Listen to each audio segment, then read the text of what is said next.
Even if the United States of America emerged as an independent country after 1776 and recognized in 1783, the history of these lands is deeper than that. Thousands of years ago, the first people settled in the American continent.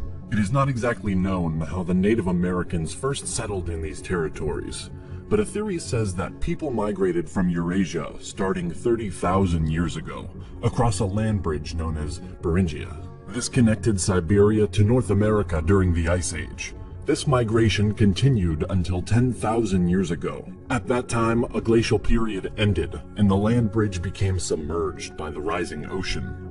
But before we move any further, we want to give a big thank you to Raid Shadow Legends for sponsoring this video. Raid is a brand new RPG game that you will definitely enjoy. The game has an amazing storyline, great looking 3D graphics, incredible boss fights, and PvP battles. You can choose from hundreds of champions to collect and customize as you wish. I personally prefer Ethel because of her great skills and the way she looks. She is not the only awesome champion, but in my opinion you should definitely try her out. Raid is a rapid growing game, attracting more and more players every day. By now, 10 million players worldwide have already downloaded the game in less than 6 months. The game is consistently updated, so you will not get bored playing it. After downloading the game, I can surely say that I am impressed by its quality and graphics. Playing Raid is the most immersive experience you'll find on a smartphone, and it can only really be compared with the biggest PC and console titles. And the best part of all of this, it's totally free.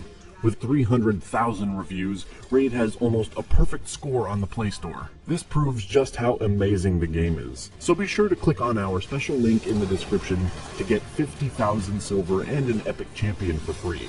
Start your incredible journey now.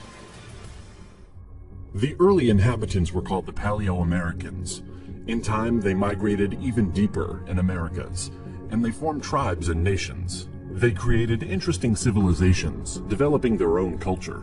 Among the cultures that existed here, we can mention Adena culture, Iroquois culture, Coles Creek culture, Puebloan culture, and Mississippian culture.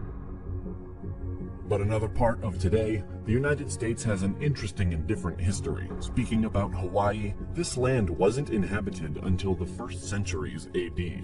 Native development started with the settlement of Polynesian people between the 1st and 10th centuries. Starting in the 15th century, European colonization began. In 1492, a Spanish expedition headed by the Italian explorer Christopher Columbus sailed west to find a new trade route to the Far East, but landed in what came to be known to Europeans as the New World. After this event, in the next decades, more and more ships sailed west to establish colonies and trade posts. The Spaniards began building their American empire, using islands such as Cuba, Puerto Rico, and Hispaniola as bases. They expanded hugely. France founded colonies in eastern North America, a number of Caribbean islands, and small coastal parts of South America. Portugal colonized Brazil. The eastern seacoast was settled primarily by English colonists in the 17th century, along with a much smaller number of Dutch and Swedes. The first successful English colony, Jamestown, was established in 1607 on the James River in Virginia. New wave of settlers arrived in the late 17th century and established commercial agriculture based on tobacco. Even though there were some conflicts between the Native Americans and English settlers, the colonies managed to expand pretty fast, and more people settled in. Each of the 13 American colonies had slightly different governmental structure.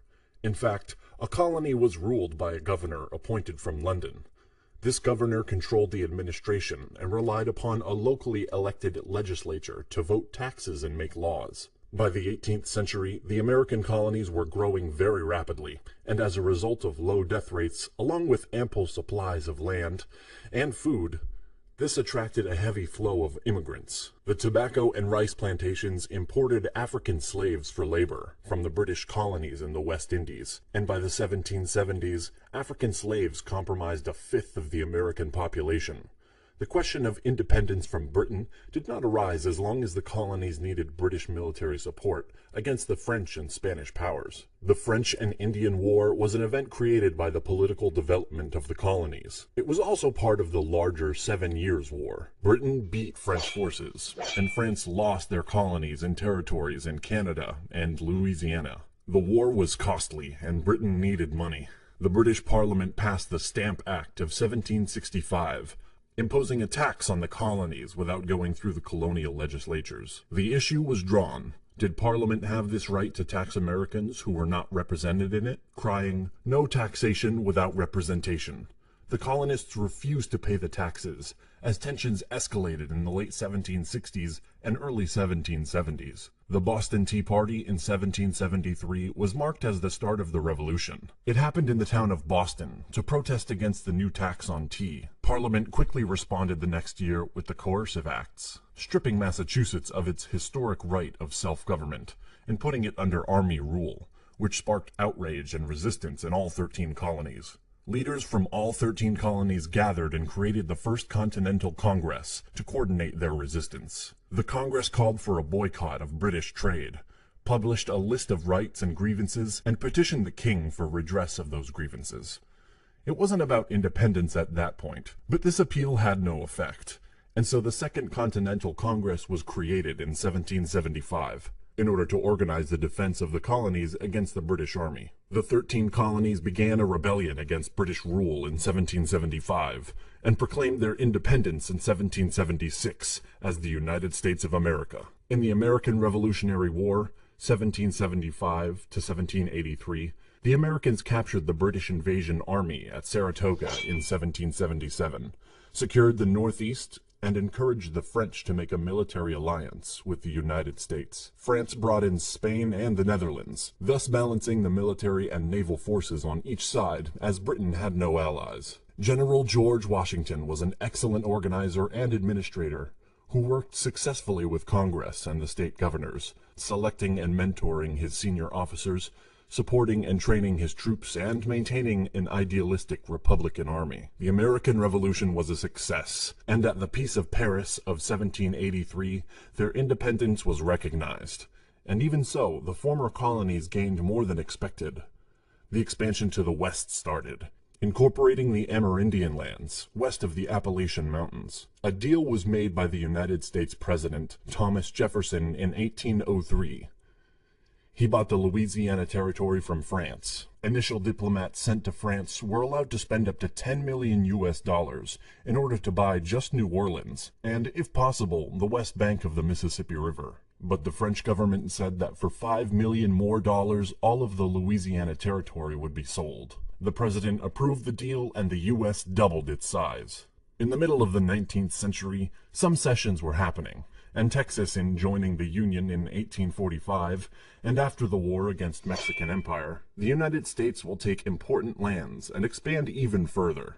In 1861, after Abraham Lincoln was elected, some states from the South, the Confederation, attacked the rest. The South Revolt was happening due to controversy over the enslavement of black people. In 1860, the United States was led by Abraham Lincoln, supporting banning slavery in all territories. War broke out in April 1861, when secessionist forces attacked Fort Sumter in South Carolina. After 4 years of war, the Union achieved its victory, and the Confederates were defeated. National unity was slowly restored. The national government expanded its power. The 19th century was a period of economic expansion. More and more industries were created, and also the accent was put on infrastructure. In 1898, the American-Spanish War is happening. Americans are winning in short term some battles, and at the Treaty of Paris, U.S. is getting the Philippines, Puerto Rico, and Guam. At the beginning of the 20th century, World War I started. Even though the U.S. was neutral due to German attacks on the American ships and due to their intentions to make Mexico join against the U.S., the Americans joined the Allies. After this event, the economy was growing and all was good, until the Great Depression, which started in 1929. This event shook the world and created a base on which the Second World War will start. United States joined the Allies after being attacked at Pearl Harbor on December 7th, 1941, by the Japanese Empire. Americans fought a distant war in Europe, Pacific, and they provided supplies to the Soviets, armored cars, motorized equipment, food, etc., winning battle by battle in the Pacific, getting closer to the Japanese mainland, and after D-Day in Europe in 1944, the Americans managed to have a great impact and to help a lot on the Allied side. The war ended in 1945. Germany capitulated in May, and Japan in September after the 2 nuclear bombs dropped at Hiroshima and Nagasaki. The United States and Soviet Union emerged as rival superpowers in the aftermath of World War II. This was a period known as the Cold War. The two countries confronted each other indirectly in the arms race, proxy wars across the world, including the Korean and Vietnam Wars, and propaganda campaigns. The purpose of this was to stop the spread of communism. In the 1960s, waves of civil rights movements started, rights of voting and freedom of movement to African Americans and other racial minorities. The Cold War ended with the collapse of the Soviet Union. After, the United States has been focusing on modern conflicts in the Middle East.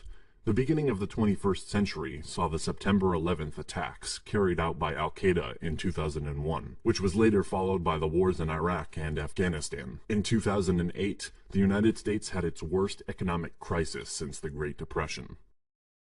A big thank you again to our sponsors. Don't forget to check them out by accessing the link down in the description. And also a big thank you to our awesome supporters on Patreon. Be sure to subscribe to our channel and press the bell button to learn more about our incredible history. Thanks for watching, and see you in the next episode.